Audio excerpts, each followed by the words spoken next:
Bonjour. Bonjour, bonjour.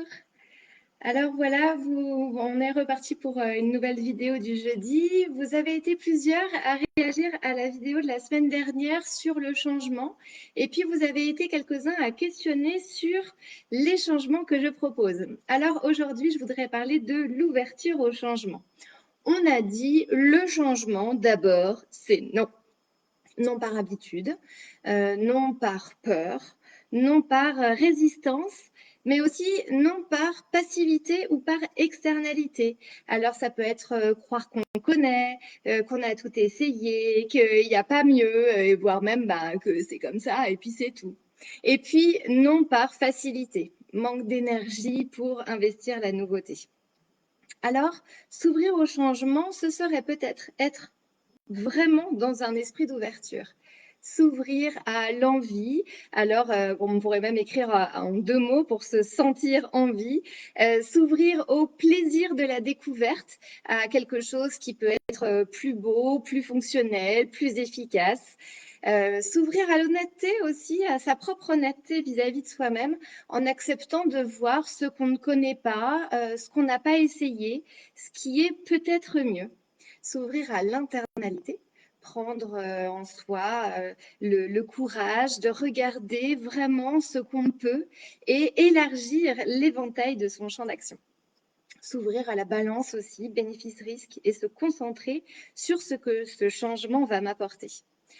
Chronorto pousse au changement parce que cette formation permet de remettre en cause un fonctionnement qu'on sait pourtant acculé. Ne pas se laisser aller à des AMO sans limite, et on s'étonne que les parents nous demandent on en a encore pour longtemps, mais également arrêter de travailler dans l'antichambre de son cabinet et donc arrêter d'être éloigné de la réalité, de la communication et des apprentissages de nos patients.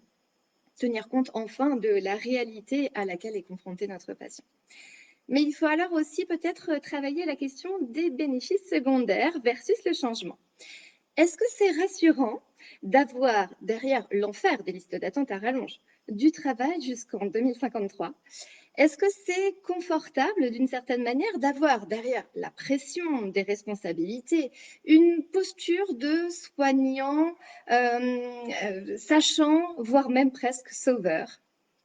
Alors s'ouvrir au changement, c'est sans doute aussi quitter le non et investir, ouvrir son enseignabilité. S'offrir l'ouverture de l'enseignabilité. Baisser les armes, faire un pas de côté et constater avec joie l'étendue des chemins de traverse qui s'offrent à nous. Et vous, quel changement ressentez-vous comme étant difficile? À quel changement êtes-vous réticent? Et quels sont les leviers pour vous confronter, pour oser malgré tout les changements? N'hésitez pas à commenter cette vidéo pour me l'inscrire, pour me l'écrire, pour le partager à la communauté et donc au plaisir de vous lire en commentaire. À la semaine prochaine. À bientôt.